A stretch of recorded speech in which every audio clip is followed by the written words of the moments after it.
வணக்கம் மக்களே, நம்ம பார்க்க போகிற ஹிந்தி படம் பேர் வந்து பார்த்திங்கன்னா தேரி பாத்தோமே உஜ்லியா ஜியா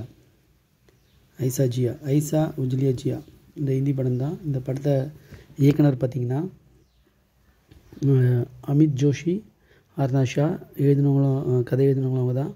நடிகைகள் பார்த்திங்கன்னா ஷாஹித் கபூர், ஆரியன் அக்னிஹோத்ரி நடிச்சிருக்காரு. கிருத்தி சனன், சிஃப்ரா, அவங்க வந்து சூப்பர் இன்டெலிஜென்ட் ஃபீமேல் அந்த பேருக்கு, அந்த சிஃப்ராவோட அப்ரிவேஷன். தர்மேந்திரா, டிம்பிள் கபாடியா, ராகேஷ் பேடி, ஒரு பழைய காமெடி ஆக்டர், அவர் நாடகச்சவர். அவர் அனுபா ஃபத்தேபுரியா, ராஜேஷ்குமார், ஆஷிஷ் வர்மா, ராஜுல் தந்தோன், குஷா கபூர், நிறைய துணை நடிகர்கள், பிரிஜ் பூஷன், சுக்லா, மான்ஜெயின், இன்னும் மற்றும் பலர் நடிச்சிருக்காங்க. ஸ்னேஹல் சித்தம் அந்த வேலைக்காரியாக வரவங்க, இது மாதிரி நிறைய பேர் நடித்த ஒரு இது. இந்த படத்தோட கதை பார்த்திங்கன்னா, ஆரியன் அவருக்கு வந்து ஒரு பர்ஃபெக்ட் பார்ட்னர் தேடியிருக்காங்க. அவங்க கிடைக்காத ஒரு பர்ஃபெக்ட் கேர்ள் கிடச்சி, சிஃப்ரான்றவ. அவள் வந்து ஒரு யூஎஸ் அசைன்மெண்ட்டில் மீட் பண்ணி அவங்க ரெண்டு பேரும் லவ் ஆன மாதிரி. ஆனால் அவருக்கு அப்புறம் தான் தெரியும் அது ஒரு ரோபோன்னு சொல்லிட்டு.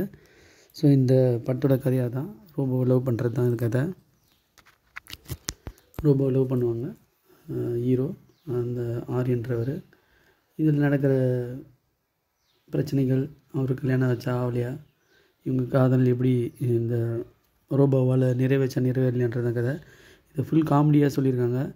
படத்தோட ஃபஸ்ட் ஹாஃப் பார்த்திங்கன்னா கொஞ்சம் காமெடி தான் போகுது, ரொம்ப காமெடி சொல்ல முடியாது. ஆனால் படத்தோட கடைசி ½ ஃபுல்லாக காமெடி. இந்த கல்யாண கலாட்டா, இந்த கல்யாணத்தில் நடக்கிற கலாட்டா, ஹீரோயின் காணாமல் போயிடுவாங்க, அவங்க போய் ஒரு போலீஸ் ஸ்டேஷனில் கம்ப்ளைண்ட் தர சீனு. படத்தோட லாஸ்ட் ½ வந்து கொஞ்சம் நல்ல காமெடியாக இருக்குது. அந்த காமெடி ரசிக்கும்படியாகவும் இருக்குது, ஏற்றுக்கிற மாதிரியும் இருக்குது. நடுவில் அந்த ரோபோன்னு அந்த ஃபேமிலிக்கு தெரியாது, அப்போ அவங்க தம்பிக்கு மட்டும் தெரிஞ்சிடும்.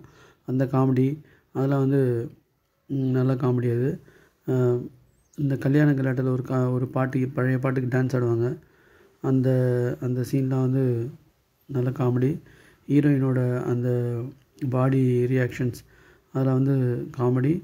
பட் ஷாஹித் கபூர் வந்து அந்த ஃபர்சில் மாதிரிலாம் ரொம்ப நெகட்டிவாக அப்படியே உருன்னு இருந்தார். அது மாதிரிலாம் இல்லாமல் இதில் இவ்வளோ காமெடி வருமானது வந்து ரொம்ப ஆச்சரியமாக இருந்துச்சு. நல்லா காமெடி பண்ணியிருந்தார். நல்லா அந்த மேனரிசமே காமெடியாக இருந்தது.